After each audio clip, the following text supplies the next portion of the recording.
Hi, this is the Magnificent Midlife podcast and I'm Rachel Lancaster. This is where we celebrate women in midlife and beyond.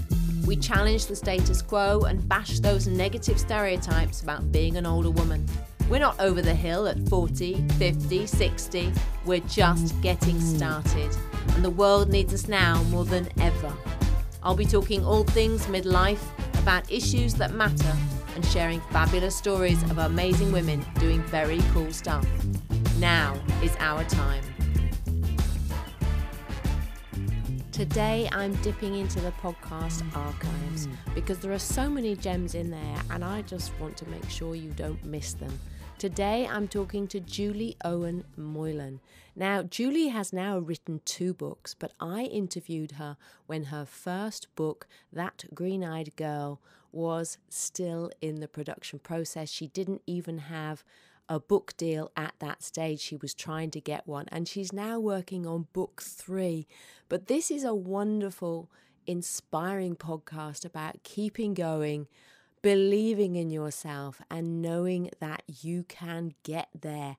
So she is now writing her 3rd novel. It's a fabulous conversation about making the very most of your heartbeats. So enjoy my conversation with Julie Owen Moylan. Welcome, Julie. It's lovely to have you here. Thank you, Rachel. I'm really pleased to be here.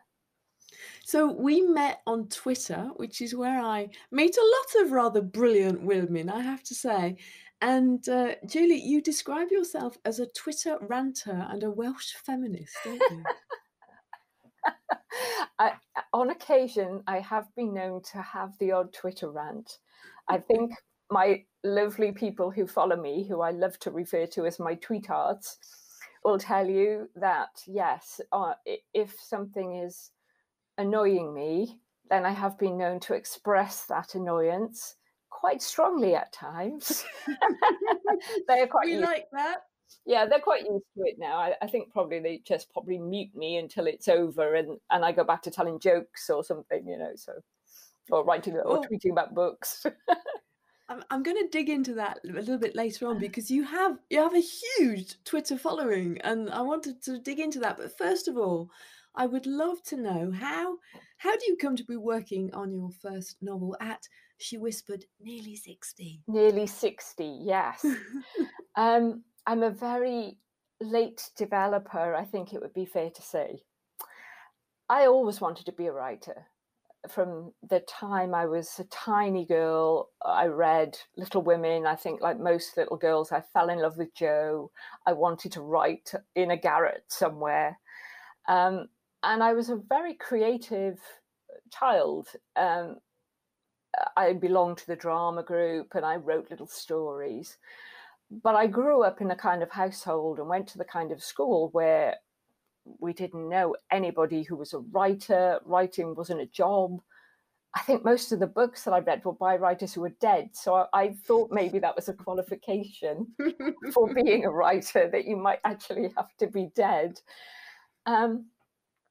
So I did, I think, what a lot of women do. I deleted it from my list of possibilities, from my list of careers before I'd even kind of got started. And I left school at 16 and went to train to be a hairdresser because that was a useful thing that everybody could understand. Obviously, I could make a fortune now if I could go near anybody. That'd be very popular. But I gave that up after a few years and went a different path. When I got into midlife, I started a journey of trying to go back and find out all the bits that I'd left behind. It was like archaeology, really. It was kind of excavating. I'd done quite a lot of things by the time I got to 40, but I didn't know that I'd done them for me. I'd seemed to be pleasing other people or meeting other people's expectations in some way. And I felt like I'd got to 40 and I'd left part of me behind at about 15 or 16. So I went back to find it. And it took a while because I'm obviously quite a bit slow on the uptake, really. But it was like kind of chasing a little trail. So when I got to, I think, about 50, I thought, going to write. That's what I want to do. And I set about doing it. And I listen to a lot of kind of inspirational podcasts and read a lot of inspirational literature. And I hate the bit where somebody goes from, oh, I meditated for 5 minutes and I literally had a flash of lightning, and then I knew my path. And then the next day I sat next to somebody on the bus who turned out to be, you know, the person who was going to set me on my path. None of that happened. None of it. It took me ages. I had to work really hard. I got rejected millions of times. I gave up.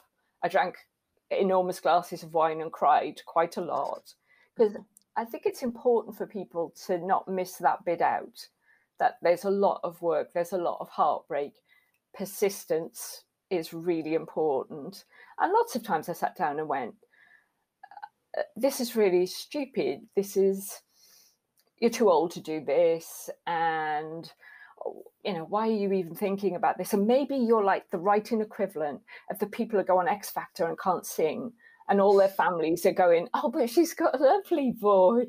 and the rest of us are going, make it stop. So I went through all of that, and I did have some success with short stories, and I set about writing a novel, and some of it was good and a lot of it wasn't executed enough to be picked up by somebody. I had some quite good feedback, enough to keep me going, but also so many rejections that I was tempted to delete it and whatever. So I thought about giving up for a while, and I decided to give it one more go. And I enrolled on the Faber Academy writing course, because I felt I just needed some way to get some professional feedback, which is what I did. And I started a new project, a new book, and went through that process. And one of the lovely things about that process, other than getting the feedback, is you do get the opportunity at the end of the course to put in a couple of thousand words of the beginning of your book. And Faber put it out in an anthology, and it goes out to all the literary agents. And that's what happened, that one day I was sat at home just before Christmas, and all of these emails started falling into my inbox from lit agents from amazing agencies. And it was like right at Christmas. I couldn't believe it. I kept calling my husband every 5 minutes saying, oh my God, somebody wants my full manuscript. Oh my God. So that was amazing. And then it usually, anyone who's ever been through any kind of submission process in publishing knows it usually takes an age for anyone to feed back to you. But literally the next day, I had people saying, I've read it. Can you come to my office next week? And I was just stunned. I thought, this can't be happening. And right up until I think the moment I set foot in those offices, I was still thinking, they're just going to say, well, yeah, nice to meet you. Thanks for coming. Bye, Julie. Because obviously, why? Why would we? But they didn't, you know, and I sat in multiple offices, which again is unbelievably humbling to do, and after such a long period of working for it. And I was offered representation by some amazing women and got my fantastic agent now. And we've been going through an editing process on the manuscript to really make it as good as it can be. And we're ready to roll, but then the pandemic hit. So we think we're probably going to send it out June or July now. And there we go. So yeah, it was years of really hard work, and then a nice payoff in the end, when I got to the point where I almost didn't care whether it happened anymore. There's so many wonderful things in that, though, in that story. One is, I just love that you just kept going, because I think so many of us give up. You know, it is so tempting to give up, isn't it? And yet when you have a dream, when you have a desire, and when you, I suppose, lean into that and really feel it, then I suppose maybe that gave you the strength to just literally keep going. But how exciting. My goodness me. Wow. That's just such a brilliant It, story of how you got to where you are now. yeah, it's been an amazing, year so far. I mean, this happened just before Christmas, so it's been a lot of work, but it's been just so joyful to be on the other side of the door for a change, because I was so tired of getting rejections or silence, which is anyone who's been through this kind of submission process will know that, because agents are so busy, they get so many submissions, often they can't come back and say, oh, I'm sorry, you really are a good writer, you should keep on trying. And if you don't hear that from people, then it's really difficult to find that in yourself, I think. And I gave up lots of times, but I didn't give up for very long. I'm quite determined like that. I'm just very stubborn, I think. And yeah, I got to the point where I thought, this may never work. But my husband has a lovely phrase, actually. As he always says, well, we have a certain amount of heartbeats, and none of us know how many we have. So how are you going to spend your precious heartbeats? And if writing is the thing that makes you happy, that you enjoy that, and yes, you want a book in a bookshop and you want that really desperately, but even if that didn't happen, is it still a good use of your heartbeats? And when I looked at that, I thought to myself, actually, yes, it is, because I don't want to do anything else here, so that's what we did. I've got goosebumps now. I've just come over all tingly. Is it a good use of your heartbeats? Oh, I'm going to use that one. I'm going to pinch that. That is just a brilliant line. Is it a good use of your heartbeats? Wow. And it has to involve your heart, doesn't it, as well? It has to. It's not just the physical beating of the heart, but it has to electrify the heart. And I think that is such a theme of women in midlife. I mean, I love that you talked about excavating and looking for what it was that you wanted. And I love that idea of going back and working out, what did you leave behind? What do you miss? What had you not used in, that stage of your life? And I think so many women get to midlife and exactly do that process, that they excavate. I mean, it's no coincidence to me now that, I started out my career and I came out of college. I wanted to be a journalist. And my father and my mother both worked for the BBC. And I tried to get into the BBC and I got rejected. And I ended up by a very circuitous route. I ended up as a sort of editor on a data product and online. It was the first starting of the world online, really. And it was for Reuters. So it was a big name, it was Reuters. And I felt like I was good. Whereas actually the job I was doing was really not a very good job at all and terribly boring. And then I went off on another big journey and route. And yet here I am now. What am I doing? I am broadcasting. And I have gone back and I've excavated what I wanted and what I didn't then do. Yeah. And it gives me joy. And yeah, it's like, is it a good use of my heartbeats? Yeah, it is. Yeah. I love that. I love that. Yeah. So exciting. You can have that. Everybody can have that. Take it with my blessing. I stole it from my husband. So there you go. Brilliant. I steal a lot of my best stuff from my husband. It has to be fair. Just brilliant.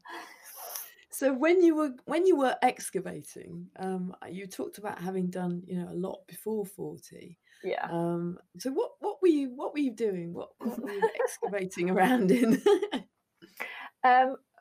After I stopped hairdressing, I wanted to go out into the world. I wanted to travel, and I had no money and I had no resources. So I saw an advert in a magazine for a job as an agency for au pairs. So I thought, I can do that. I had no idea what an au pair was. I didn't know anything about the Canary Islands, which is where I ended up. I didn't know where they were. I couldn't speak any Spanish. I had, no idea what I was doing. And most importantly, I had no money to come home again. I never met the family. never met the family, never set eyes on them. I literally left and landed, and somebody picked me up in their car and took me to their house and gave me their children, which was interesting. So, but what it taught me was a different way of living, because once you live in another culture for a while and you pick up a lot of the language, by the time I was ready to come home, about a year later, I wanted to do something else. I'd worked in shops and bars. I'd been a hairdresser. I'd done a lot of, very good but ordinary kind of jobs. And I wanted something else. I wanted a kind of career. And I had no idea really how to get a career except via education. And I didn't know really at the time how to access that. But when I came back home, I was too young to be a mature student at the time, which seems really silly now, but you had to be 23 then to be considered without any qualifications, because I didn't have A levels. And so I went to a kind of what they call a second chance college. It's a trade union sponsored college. And I did a couple of years there, and that got me into university, which was kind of a big deal, because I was the only person in my family who'd ever been to university, even to clean it, I think. I mean, none of us had set foot in a university. But I still didn't know what I wanted to do, but I kind of felt this responsibility that I've gotten to university now and I need to get the degree. But I had no idea what I was going to do with the degree. And so at the end of it, I did something very predictable, really, is I got my degree. I did my teacher training, because that's a proper job that everybody can understand, and seemed to be acceptable to my little committee I carried around in my head of people.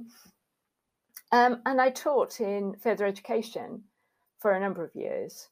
And I enjoyed it. I loved teaching 16-year-olds. It was a lot of fun. And I taught adults in management training. And then when I got into my 30s, I was on a bit of a roll, and I was ticking boxes and doing what you do. Yes, I have somewhere to live, and yes, I have a career, and yes, I have someone, And so I decided I was going to set up my own business doing customer training and corporate training. And I set it up from scratch and did it for, years and years and years. And I had a lot of contracts with quite a lot of big names, but it didn't bring me joy. It was a way of earning reasonable amount of money. And I was able to buy a little house and all the rest of it. But I wasn't really fulfilled. And then I got married and we moved to a different part of the country. And I had a choice to make about whether to do a lot of long distance travel to carry on doing training things, or to take a little moment to think about, what am I going to do? Do I want to start again here? Or do I want to take this moment to do something completely different? And that's where the excavation started, really. We were doing up an old money pit of a house, and I was kind of overseeing the renovation and spending my days with builders and plasterers and everybody else. It was like a house full, and it was just an interesting experience. But I started from that point of kind of, okay, if I was going to do something, then what would it be? And that led me really to start reading things and looking around. I was just looking for clues, really. It was like a little bit of detective work. And then I started to remember when I was in school, and I was this kid that would write stories and put on plays, and was part of the drama group, and was just a very creative kind of child. And I left that behind, and I thought, oh, well, why don't I start there? So I did. Creativity is often something that we lose, or we just don't pay attention to it. And something I've found, the older I get, the more creative I want to be. I've never thought of myself as creative, and yet, just doing this is creative, isn't it? And yeah. But it's so important, I think, to women in particular. Yes, I think because very often so few of us can see a path to making a living out of a creative life. And And it is hard. I mean, in the creative arts, it's hard to make a living, and most writers don't make enough to pay their bills. So as people get busy, I think, in their jobs and the things that they do to pay the bills, which are very important, and they can love those jobs. You know, I enjoyed most of the jobs that I did. There were good things, and there was fun, and there were friends. But at the same time, I didn't really have the energy outside of that job, particularly when I was teaching, because I was just exhausted all the time. And I didn't have the energy to come home and start writing. And I take my hat off, because I know that there are women out there who have written things while traveling on the bus to work, or, you know, while their kids are in bed. And I take my hat off to them, because that's hard. But yeah, I just tried to forget about that part of me while I was kind of working, and focus on the little checklist I think that most people have. Oh, can I afford a flat, or can I afford a house, or where's this job going? Have I met the person I want to be with yet?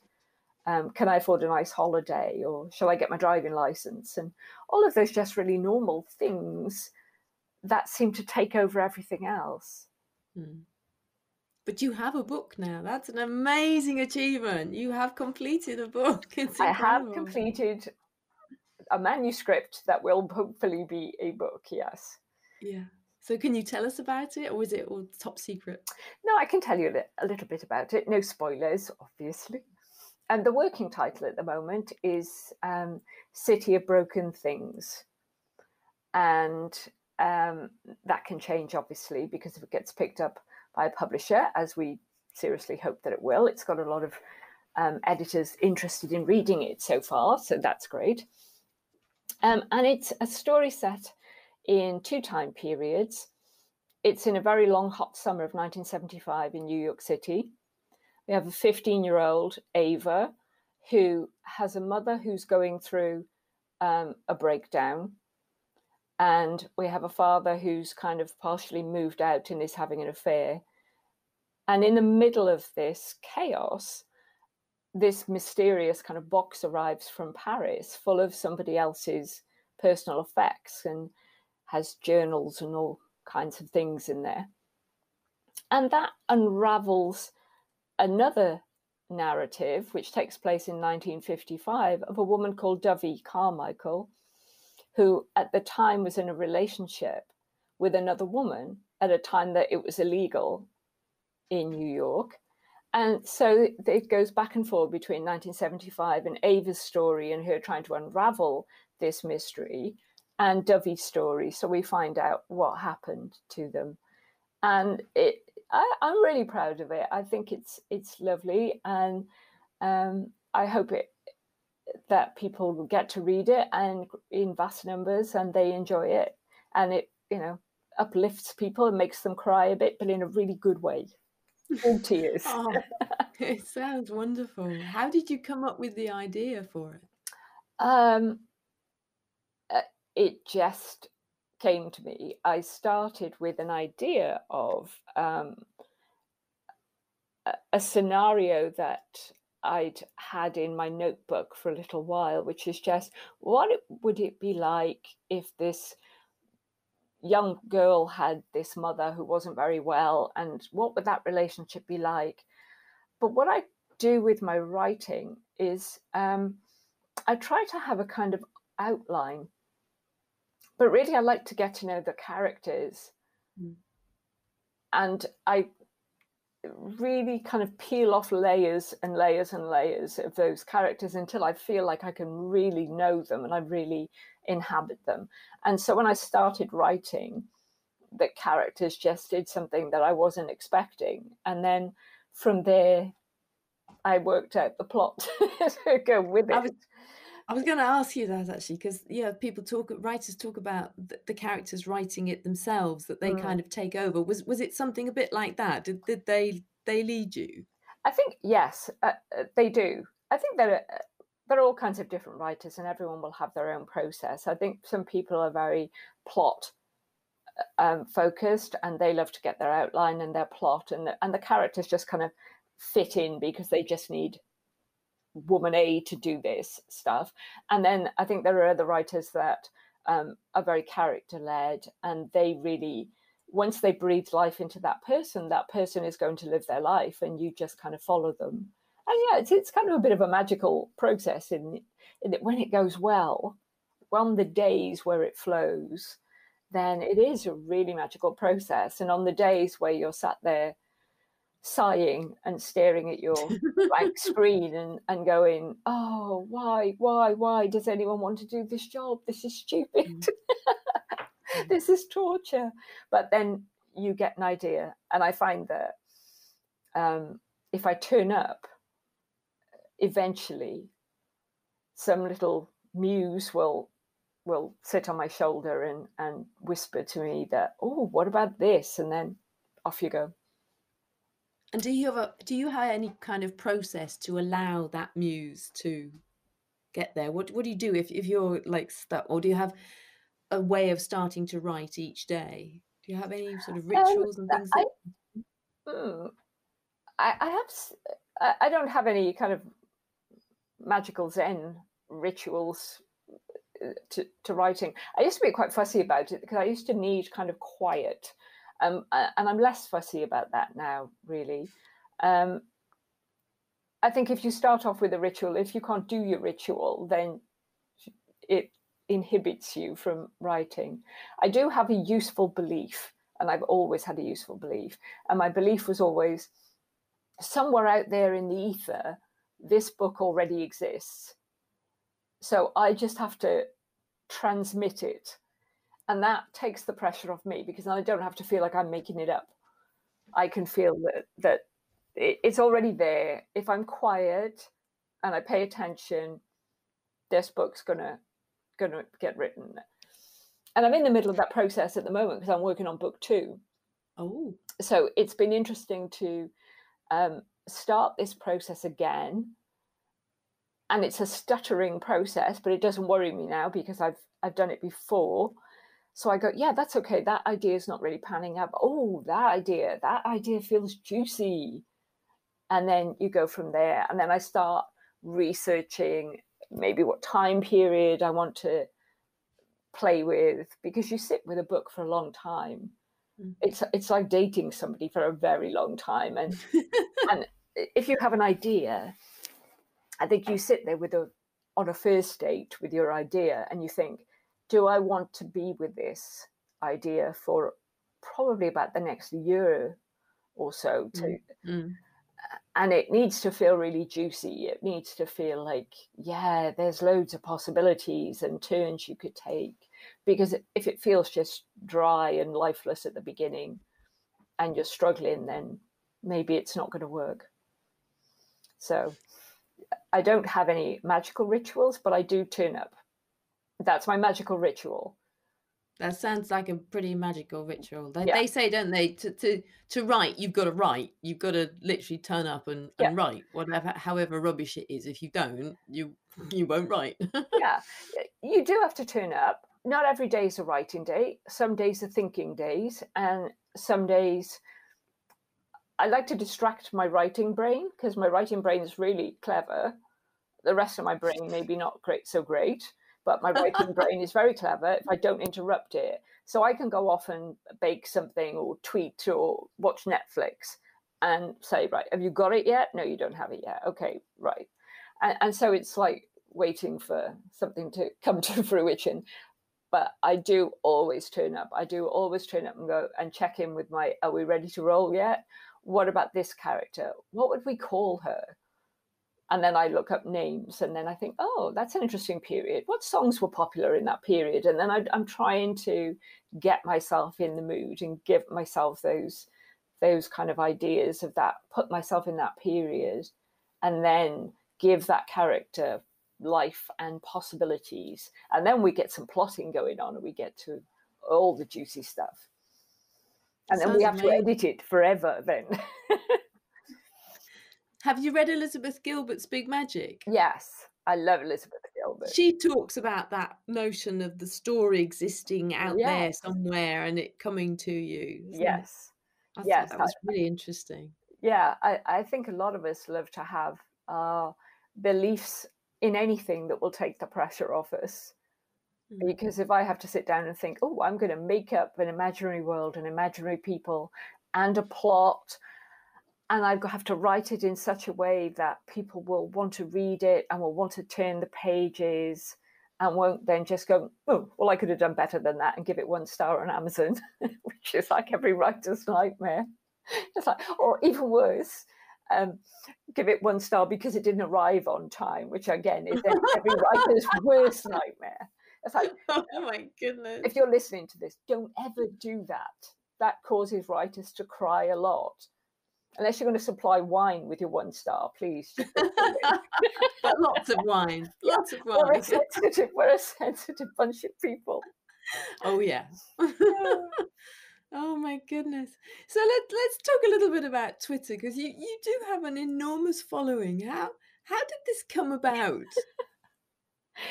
Well, back at the time when I was going through more of an excavation period, I liked the idea of social media, but I was quite ambivalent about it. I would kind of dip a little toe in, then go delete it and walk away again. I didn't like it very much. I wasn't sure what to say really, or how to say it, and I didn't want negative attention or any attention some days. I found it quite difficult. So I spent a couple of years probably putting up Twitter accounts and then deleting them again. And I was just, no, I don't like this. And what happened was I started my Twitter account about 4 years ago or so now. And I was just thinking, right, I'm going to do this as a kind of to be part of the writer community and to chat to people about writing. So I used to do quite lovely tweets about writing and books and lovely things. I got up this morning, wrote some words, lovely. And consequently, I didn't have many followers, obviously. It wasn't that interesting. And then, as in life, I think, the same in Twitter, as I stopped kind of filtering myself in life and started getting back to, well, hang on, what happened to Julie? What happened to her? When I started getting back to who I was and being very at peace with who I was, then I just started tweeting out what I thought about things. And it has become just a kind of stream of consciousness now. It's a really kind of what mood I'm in when I get up in the morning. And sometimes it's funny, sometimes it's angry. There are things I feel passionately about. And a lot of people have been with me for a lot of years. So it's kind of nice because you feel like you've got a bunch of friends out there really, which, and we have in jokes and all that kind of thing. So yeah, it's just built and built, which is crazy. But I think the more that I was me and started putting out things that were interesting me or just annoying me or making me laugh, so I found that people actually responded to that. And yeah, it just grew and grew and grew. And I have really no idea why anybody follows me at all. I can only imagine that they have me on mute and this is just, they've forgotten some time ago.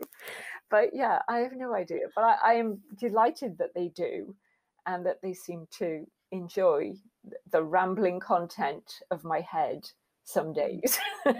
No, but you are very interesting. And I think you like to mix it up sufficiently that we're not quite sure what's she going to say next. There's an element of she's not always on one track, and then she'll go off over here. I do find that and I love that. It's very you never know what you're going to get. No, exactly. On any given day, that it could be a major rant about the state of the world. It can be some injustice and unfairness that I am boiling mad about. It could be trying to be a voice of reason when I see a lot of fake news or people getting really upset and screaming at each other on Twitter. And I sometimes try to take the middle path, and it's a dangerous path sometimes because you try to like explain both sides to people. Very often they're like, I don't want to know the other side. And I'm like, okay, that's good. I won't try that again then. And then, some days it's just life in my literature mind, what I'm doing, how I'm writing, what that's like. So yeah, it's been fun. I really enjoy Twitter. I know a lot of people don't enjoy Twitter, but I found a way that works for me.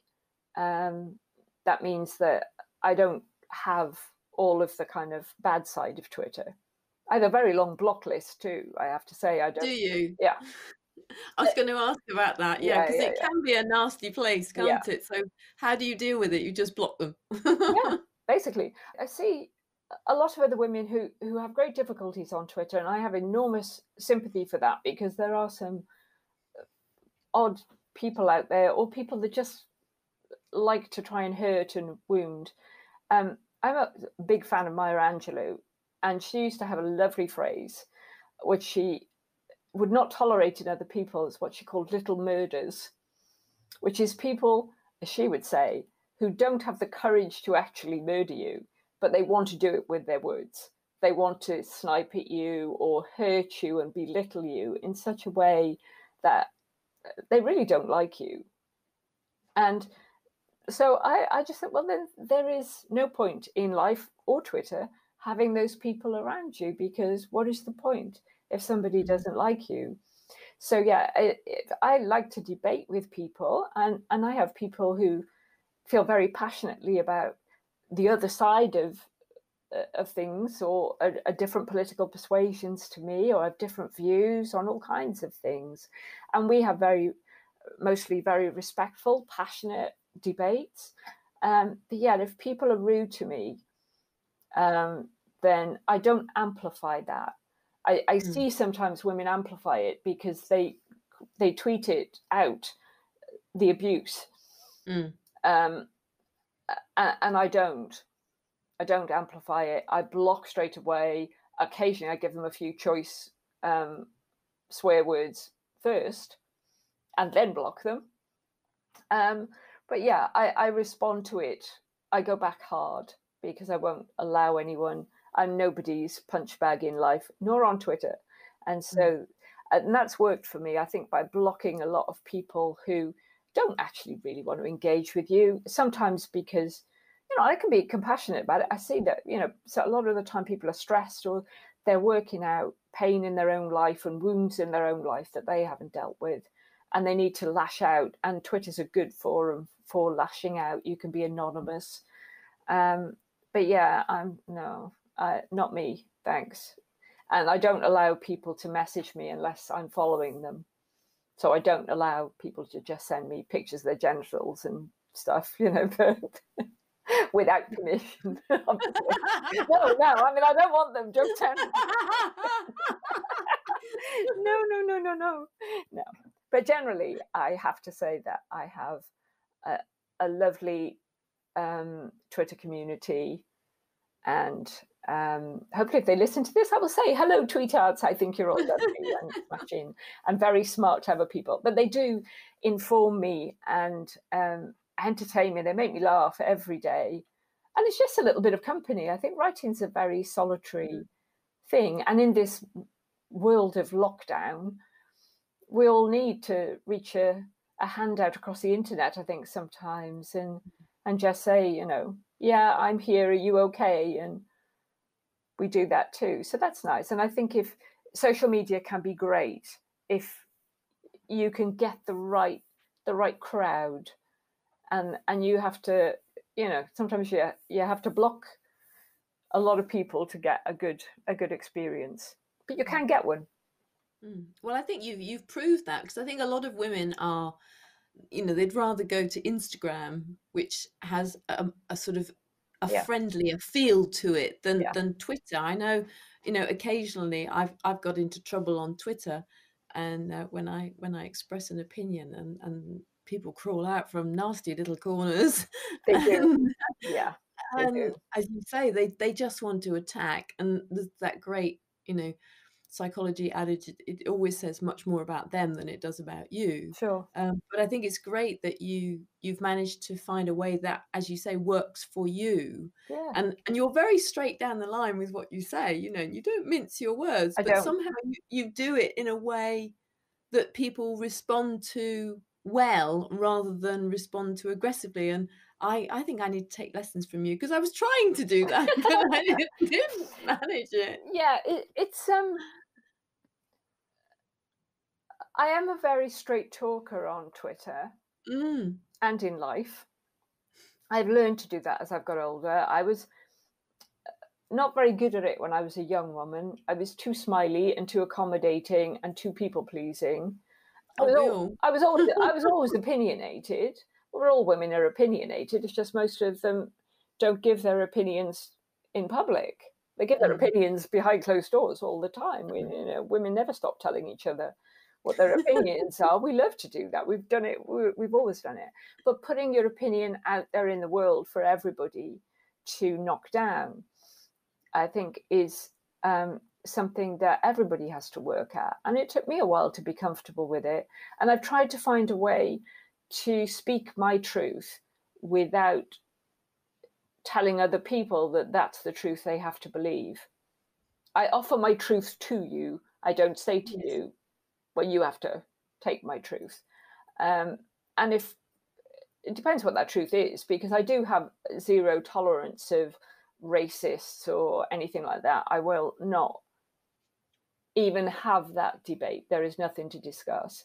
So if somebody wants to come back at me and say, well, I don't agree with your particular truth on this, then yeah, they're probably going to get blocked because there's no point having that discussion. But for most other things, I'm like, okay, then persuade me of your truth. And sometimes I'm happy to look at both sides of things. But yeah, I'm not trying to persuade anybody particularly. I'm not running for office. I'm just somebody trying to be as good a writer as I can be. And I like Twitter. And so a lot of the time I'm just talking to me. It's what amuses me. It's what I think. Like most writers, sometimes I don't know what I think until I write it down. And I find Twitter helpful for that. And have you encountered sexism and ageism on Twitter? No. Well, I've had... actually, when I look at my Twitter analytics, I have mostly men that follow me, actually. And really nice men, very respectful, lovely men. And so, yeah, not very much, actually. I mean, I've had a few comments over the years to which I go back hard and tell them to sling their hook in no uncertain. I channel my inner Nessa. And I say... You have to explain who Nessa is, because this is a global podcast, and I didn't know who Nessa was. Okay. There is a TV series that the BBC made called Gavin and Stacey. And Nessa is a very blunt Welsh woman and who speaks very directly. And she's played by the fantastic actress from Cardiff, Ruth Jones, who doesn't live very far away from me, in fact. So there you go. That's who Nessa is. But yes, look up Nessa. I'm sure you'll find clips on YouTube wherever you are in the world.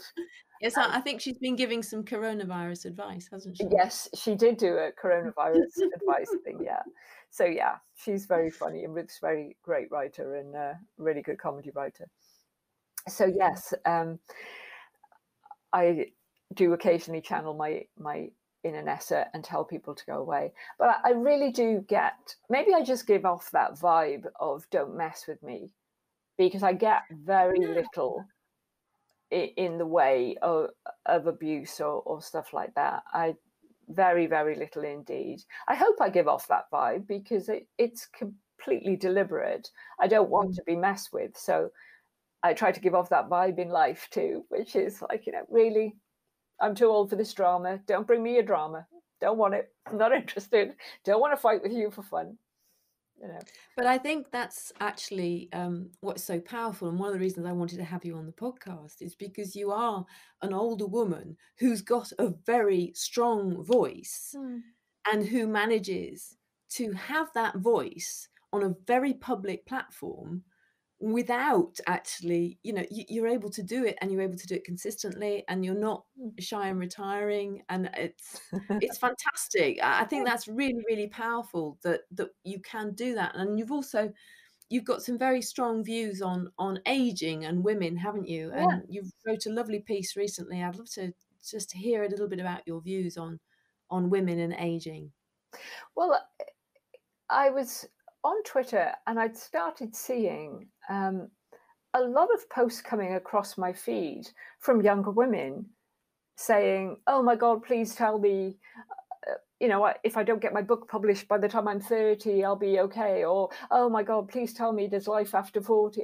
Because so much of what people see and hear would lead you to believe that it's all going to be hair nets and cat food after 40. Hair nets and cat food. I usually say knitting in a corner, but Yeah, hair nets exactly. and cat You know, food, I like that. and it's just going to be, and I used to think this when I was a younger woman, that because the older women that I knew, like my grandmother and my aunties, were old, but they were kind of old when they turned 40 in that time. And it took me a long time to realize, and I think I was probably got to 50 before I thought, do you know what? You are still going to be the kind of woman that goes to rock gigs because that's what you do. You are still going to be the kind of woman that, you know, likes to go to holiday, you know, and in cities and explore cities on foot. And I suddenly realized I wasn't going to ever turn into this caricature of whatever it was I thought an old woman was in my head. And then when I started to really think about it and read more widely and look at some quieter voices, I realized there are loads of older women out there doing great stuff and having amazing lives, and just younger women can't hear them. So I wrote a blog post, just trying to reach a hand out really to, and just say that, look, when I was in my 20s and 30s, I was trying to please other people. I was carrying this little committee of toxic voices around and expectations in my head. And yeah, I had some fun and I traveled a little bit and I had some jobs I liked doing.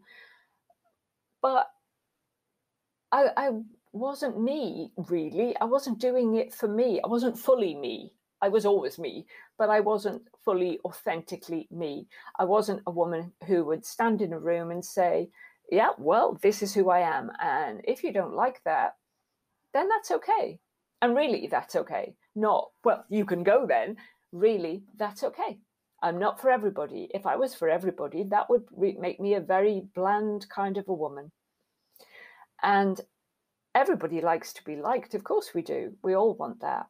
But I don't need it. I want the people I love to love me back. That's quite important, obviously. But not strangers. I don't need strangers to love me back. It's lovely if people like me, appreciate me, respect me. That gives me warm glows. I love a bag of praise cookies as much as the next person. I am a weak, shallow, vain woman like that. Yes, praise me all you like. I love it. But I don't need it. And that's been a long journey. It's a lifetime journey, I think, to get to that point where you just go, well, you know what? You can just stand in your own power and you can just be who you are and you can say what you need to say. And people will accept that or they won't. And if they don't, okay, that's on them. Maybe I'm not for them at this time. Maybe not for them ever. Maybe it fixes something in them to really dislike me. I don't know. That's okay. I don't need to psychoanalyze the world.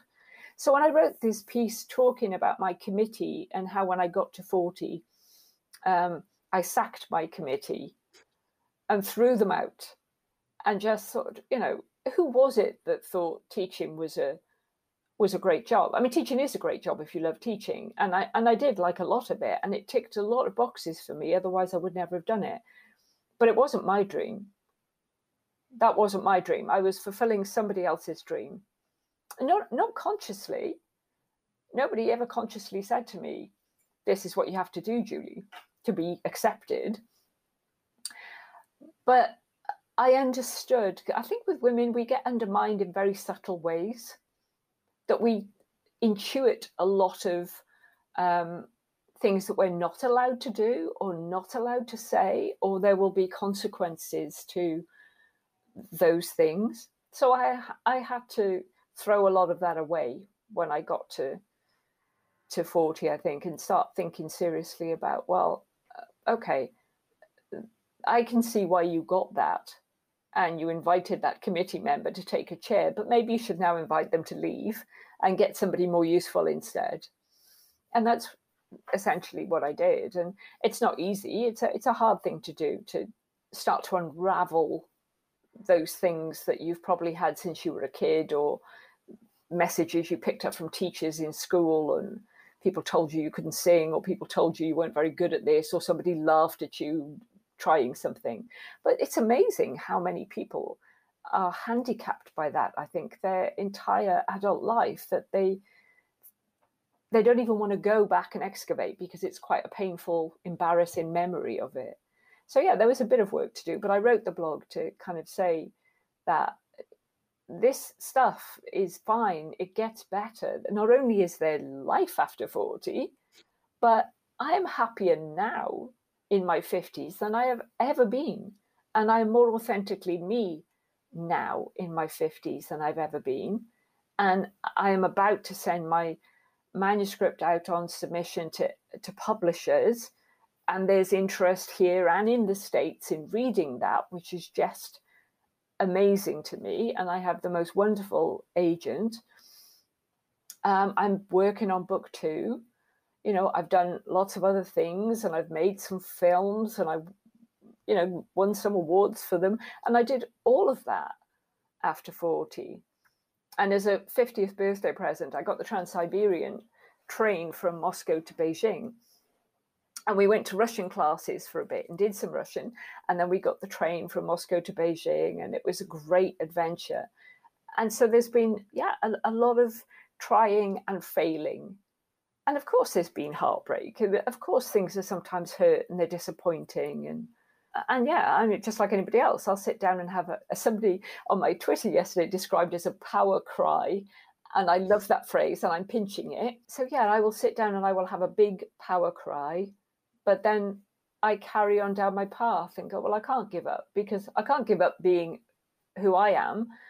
And authentically who I am needs to do what I'm doing. So that's what I do.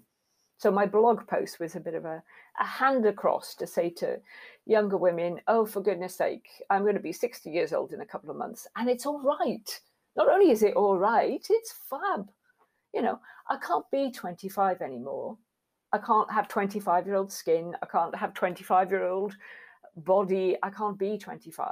I don't want to be. 25 was fine, but 25 was just a step on the stage to being 55 and 65 and hopefully, as old as you can go.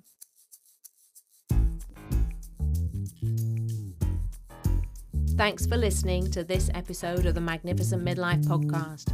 If you enjoyed it, please subscribe, follow and share it. Also, giving a 5-star review really helps get the word out. You'll find the show notes at magnificentmidlife.com. That's also where you can get my book, Magnificent Midlife, Transform Your Middle Years, Menopause and Beyond. Make the very best of your next chapter. Help me change the world, one magnificent midlife woman at a time.